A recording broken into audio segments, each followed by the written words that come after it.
understand how to contextualize everything you've seen today. Everything you're gonna pick up tomorrow as well. We got more panels for Black Real Estate Weekend. Oops, let me shut this off. Sorry. And so let's talk about this. So let's talk about what it means, to obtain wealth, to become rich, or whatever that means. Here's the deal. When you talk about wealth and rich people, I encourage you to consider something that Facebook founder Mark Zuckerberg does. Right? He's not the best example, but that's an example that I'll use because the man makes about, I don't know, maybe $500 million a week or something. Right? And so one of the things that he does actually with Facebook is he's a copycat. He sees something that works and he copies what's working. Right. And if it doesn't work, he doesn't copy what's not working. He copies what's working. That's one of the things he does.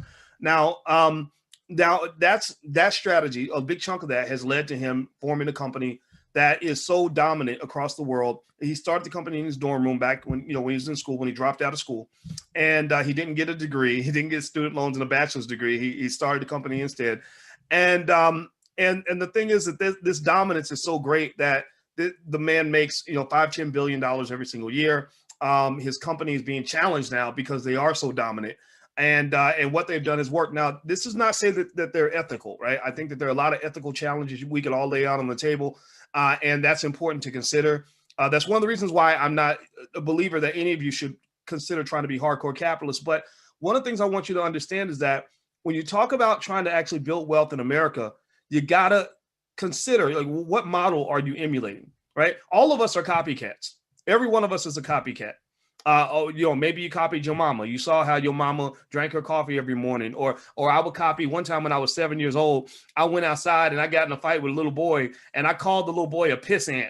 I don't even know what a pissant is. What is a piss? Can anybody tell me what a pissant is? But I called this little boy a pissant, right? And my mother overheard me call this little boy this name. And I didn't even know what a pissant was, but I heard my daddy say it. So I said it, right? That's why I can't apologize too much when I cuss sometimes when I'm talking, because my daddy cusses like a sailor, but I would hear him say pissant. So I was copying my father. So we're all a bunch of copycats. So when it comes to building your success economically, you got to realize, just accept the fact that you probably are a little bit of a copycat. Most of us are. Maybe we copied the people ahead of us and went into a certain career because, I'm an engineer because my mother was an engineer, or we chose a certain strategy. I'm a renter of my apartment because that's what the adults who mentored me told me to do, right? So accept the fact that you're a copycat, and that's kind of okay to a point, right? It's kind of okay. So I would say this: look, if you're going to be a copycat, copy the right people. If you're going to be a copycat, copy people who are doing the things you want to do. Copy the people who are successful in the areas you want to be successful in. So let's talk about copying rich people. Right? Let's look at rich people. Now, I'm an expert on rich people. That's kind of what a finance PhD can do. Like, we understand wealth and money and how it flows and who has it and who doesn't and why and where it's going and all these other things, right? Literally on a scientific microscopic level, the same way the scientists in the lab study viruses and they try to figure out how do we stop a pandemic. They get the microscope and they look at the virus and how it moves and all that. Well, we did that with wealth, right? We do that with money. We look at money through a microscope. We figure out who has it, how long they keep it, why they keep it, what their cultural values are, what their relationships are, what moves they make, and that's how you come up with theories. That's how you figure out what works and what doesn't. So let's copy off the rich. Now, one of the principles that we have in the Black Business School, one of our guiding principles on wealth, we have a lot of cool little acronyms that we put together to make wealth cultural in your household. We want your children to not even be able to remember the first time they knew what stock market investing was. I want them to grow up not even remember the first time they learned that you're supposed to own property instead of rent property, right? I don't want them to be able to tell me about the day where they learned that they wanted to be a business owner. It should have happened so early that they can't even remember the day. Almost like if I was to ask you, what's the first time your mama took you to church? Most of you probably can't remember the first time your mom or your grandmother took you to church. I don't remember, because my grandma took me to church literally when I came out of my mother's stomach. So with that said, one acronym that we use, you're not going to find this in a textbook anywhere, but this is a great way to understand wealth and how wealthy people think and how wealth builders think, how bosses think, how owners think. It's OPP. right? And I came with this acronym, not from the rap song. We're not being ratchet here, right? Y'all know OPP stands for other people's, you know what, right? But we're not talking about that. Now, if you're a little ratchet, you might say it stands for other people's profits, right? But we're not even talking about that. Or you could even say it stands for other people's property, which might describe gentrification, which might describe economic competition and powernomics, which is real, whether you want to believe it's real or not, right? Whether we want to accept the fact that the world is a competitive world, we know that competition is real. So other people's property might be an accurate way to describe what OPP stands for, but that's not actually what we use it for.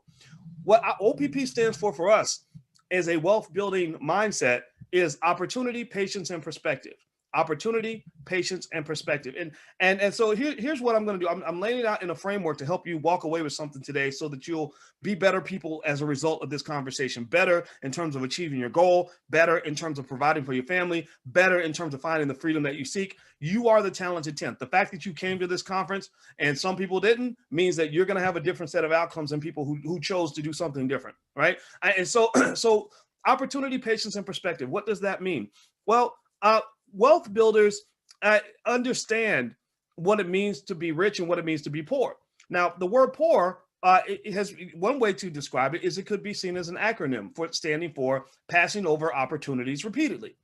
How many of you, give me a yes or no, how many of you know somebody who stays broke and every time and literally because they've never known what an opportunity looks like and don't know where to get them and don't have the hustle to go out and grab them, they stay poor because they pass over opportunities repeatedly. So you can literally put $1 million opportunity in front of that person and they're not going to see it, right? It might be because they're only trained to have a job seeker vision, right? Like, so for example, I've hired people, I've worked with people where I said, hey, you can take a partnership in this business deal. And I'm thinking this person can make hundreds of thousands of dollars, but all they know how to see is a paycheck. That's all they can see, right? And that comes from a kind of economic thinking, economic training that did not teach them how to scout for different opportunities. It's like going out in the woods. If I don't know how to survive in the woods, right? If I were to go out into the woods, I'm not a person that can identify food everywhere that it might be. I can't look at a berry and know if I can eat that berry or not eat that berry, right? You can put me in the Amazon where there's plenty of food to eat and I might starve to death because I've never been trained to identify where the food actually is. But a person who knows how to survive in the jungle can say, oh, if you kill that bear over there, then you can chop the bear and skin the bear and cut the meat and cook it this way and do that. And you can also eat the toes. And right, they could tell me all these things about survival that I wouldn't know. So I can literally walk past food and not know that it's food and still be hungry, right? Or when I go in the kitchen, Alicia knows her way around the kitchen extremely well, right? We have our own set of gender roles. I have roles where I do what a man does and she has roles where she does what a woman does. And I don't make her cook. I don't make her do anything, but she likes to cook. She loves to cook. She's a great cook. And I can look in the refrigerator and see the same food that she sees, and I'll say, dang, there's nothing to eat. And she'll say, what are you talking about, Boyce? You got this and this and this. And in my mind, I'm thinking it's frozen. I don't know what to do. I don't know that ingredient goes with that ingredient. I can't cook anything, right? So a lot of people, unfortunately, are raised in a way where they never learn how to cook economically. And as a result, they pass over opportunities repeatedly. And as a result, they stay poor. Right. So opportunity, patience, and perspective means that as you're gaining your economic training, the reason you're in the Black Business School, the reason you're here today is because you're learning that the first step toward acquiring an opportunity is that you must know what an opportunity looks like. Do you follow me? Give me a yes if you follow what I'm saying. Patience. Patience is simple. Patience means that people who have proven their ability to delay gratification are typically more successful in life. When they have studied cultures that have been the most successful cultures in history, a Yale professor did a study. It was not completely scientific, but scientific enough, where she studied which cultures bred the most success. She identified, this is an Asian lady, she identified that the Nigerian culture has the best incubator for success. And one of the factors for success was the ability to delay gratification, the ability to be patient, the ability to wait and let things kind of play out, the ability to plant a seed and let that seed grow, right? And what she's basically saying is that Nigerian people naturally, inherently, in the middle of all the other things that make them strong and capable, they invest in education, they invest in assets. They're more likely to to understand that in order to have a harvest, you must plant a seed. And so patience just means that people who have wealth tend to be patient. Gentrification. We're talking about real estate today. Gentrification did not start last week. They didn't decide last Tuesday that they were going to go take over all the neighborhoods across America. They started planning that in the 1970s. And they patiently made strategic steps over a long period of time that allowed them to make a power move for their grandchildren. Right. So in order for you to be successful, I encourage you to understand what patience looks like and to realize that wealth. Warren Buffett said that wealth is simply a transfer from impatient people to patient people, short-sighted people to people with a long-term vision. Right. People who are looking for the hit it and quit it to people that are looking for the long-term win. Right. People that are thinking about the short money are giving money to the people that are thinking about the long money. Right. So patience is very important. The last piece is perspective. Perspective is the cousin of patience, but perspective is a little different in the sense that if I have a perspective, that means I see the whole chessboard, right? Black people, unfortunately, in America have not been trained systemically to see the whole chessboard. A white supremacist educational system, white supremacist media is not going to train you to see the whole chessboard because you don't get trained to see the whole chessboard when they're training you to be a pawn on that board. They don't want you to see the whole board. They want you to be on the board so that someone else who sees the board can move you around like a chess piece. So a wealth builder tends to have perspective. They have the ability to see the future, the long and wide. They can see what's happening across the world. They can see what's happening long term. And there's a practice. It takes practice to kind of think that way. So I'll give you an example. In mathematics, there was a concept we used to learn called dynamic optimization that I'm not going to go into the details of the concept. It might make your head hurt a little bit, but basically it just kind of says that when you make a decision, you want to think long term. You want to think about where you're trying to go and then work your way backward. That's basically what it says. So I use that actual decision making process when I make decisions in my life. When I think about what I'm doing on a day-to-day basis, I don't think about today. I'm not thinking about right now or 2020, right? I'm thinking about things like the year 2070. And I'm thinking, where do I want Black people to be in the year 2070? And then I work backward. And that helps me figure out what we need to do right now today. Because I'm not worried about today. I'm worried about 2070. The only extent in which I'm thinking about today is that I want to plant seeds that are going to grow for tomorrow. So it's about perspective. The person who has perspective tends to win. So OPP stands for opportunity, patience, and perspective. That's what wealth builders do. And what I want you to kind of consider is this. You probably you may be like me and not quite understanding where you are in time, right? In time, I talked to that 21-year-old. I told you the 21-year-old cousin who hit me up and was asking me for advice yesterday, and it was a great conversation. I love talking to young people who listen. You know, a lot of young people don't want to listen. But I said, okay, well, since you're listening, I'll tell you things. If you weren't listening, I wouldn't tell you anything. I would just say, yeah, that sounds great. Go do what you want to do. Good luck, right? But he was listening. So I said to him, I said, you have to be as old as I am to know how young you are. And I said, 21 seems old because you don't know what it means to be 22. You've never been 25. You've never been 30. You've never been 35, 40. So you think 21 is old, and that's fine. Just like I think 49 is old because all I compare to is 48, 47, 46. I said, but a better way to kind of look at your life is to imagine this. Think about it like this. You are the ancestors. You're not the grandchild. You're the grandparent. You're the great-grandparent. You're the great-great-great-grandparent. Rather than looking at your life as 2020 kind of being the culmination of all the things that have happened before today, think about your life in terms of believing that 2020 is the beginning. It's the beginning, right? It's just like 1602. 1602 in your mind is the beginning, right? Of all the things that are going to happen after that. Well, 2020 is the beginning of all the things that the real stories are going to occur in the year 2100, 2200, 2300, 2400, right? So when you look at your life as the ancestor, as opposed to looking at yourself as the descendant of somebody else, it gives you another point of view. Now, I'll give you an example to help you understand that. Imagine if you went back 100 years and you could talk to your great-great-great-grandmother. And you went to your great-great-great-grandmother, and let's say that you wanted your family to be really wealthy in the year 2020. So it's the year 1920, right? The roaring 20s are about to start. Stock market's booming. The economy's recovering from the war, right? And they can't imagine, things like you tell them, oh, yeah, in 2020, there's going to be a Black president, or 2018, or 2012. You know what I'm talking about, Obama, right? And they're going to be like, no way. Ain't no way a Black person could ever be president, right? Like a lot of things are happening now that they couldn't imagine 100 years ago, just like 100 years ago. From now, a lot of things will be happening that you can't imagine today. So imagine if you said, look, Grandma, we can be really wealthy. You just have to do certain things. And let's say your grandma says, no, but we're poor. We're sharecroppers. We don't have any money. What are you talking about? Well, what would you tell your grandma to do? You might say, well, grandma, let's get some property. Let's try to secure it, legally, so that, that we can buy this land. And let's say your grandma was like, I was going to buy the house, but houses are expensive. This house costs a whole $4,000, right? And you're in New York City, and your grandma's complaining that the house in New York City in the middle of Manhattan costs $4,000. What would you say to your grandma, right? What would you say? You would say, come on, grandma, let's figure this out. Let's figure out if we can pull together a family fund and buy this house, because this same piece of land is going to cost $1 million in the year 2020, right? That's what you would do. You would do everything in your power to whatever resources were around. You would accumulate those resources so that you could get your foot planted in the sand, so that when the asset value grows, your wealth will grow too, and your family will be better off 100 years from today, right? That's what you would do, right? Well, imagine if, now let's flip it. Now imagine if you're the great-great-great-grandmother or the great-great-great-grandfather, and imagine if you had a descendant 100 years from today who came back and was talking to you.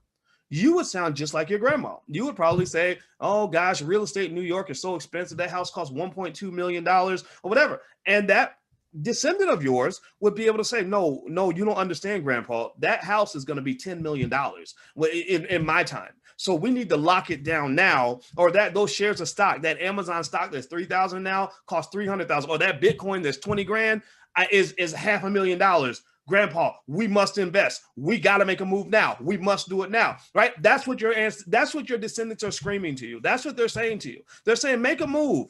And you're saying, well, I don't really have enough, or I don't really know what I can do. And they're just saying, like, make a move. Your biggest teammates, your biggest economic teammates are people that have not been born yet. They're not born yet, but what they're screaming, from wherever people live before they're born on earth, they are screaming, make a move, do something, plant a seed, right? So my point today is to hopefully convince you to understand that you got to plant a seed. I don't care where you are. You got to plant a seed. I don't care how much money you have. You got to plant a seed. I don't care if you don't think you know exactly what you're doing, you got to plant a seed. You got to plant a seed, right? So can we at least type this in the chat? That's our term for today. That's the one thing I need you to walk away with before we go into tomorrow. We'll be back tomorrow, of course, tomorrow morning. Plant a seed. So ask yourself, am I planting a seed? What seed are you planting? And not just seeds for you, but seeds for those babies that are coming after you.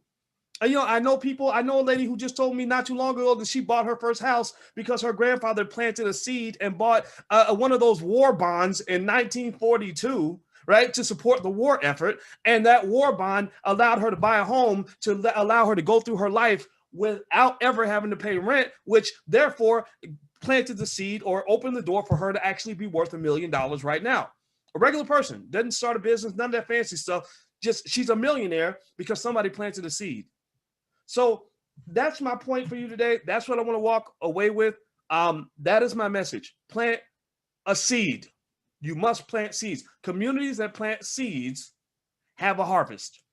If you do not plant a seed, you will have no harvest. But if you plant seeds on a regular basis, then I guarantee you your harvest will be bigger and greater than anything you can ever imagine. Most extremely wealthy families had a seed planter who could not on any level imagine what that seed was going to become.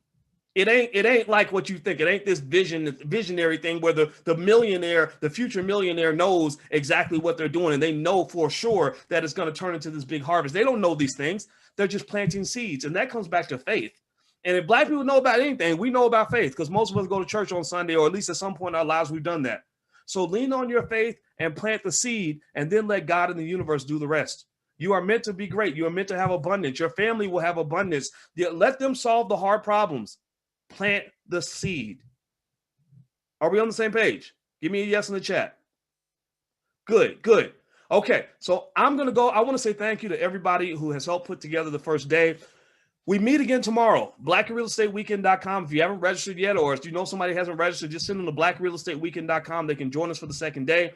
Also, those of you who want to take a look at Julian Gordon's offer from the Black Business School, the multifamily property program, you can go to theblackreigroup.com, THE, theblackreigroup.com. REI stands for Real Estate Investment Group. So it's theblackreigroup.com. So feel free to go take a look at that. We will see you guys tomorrow.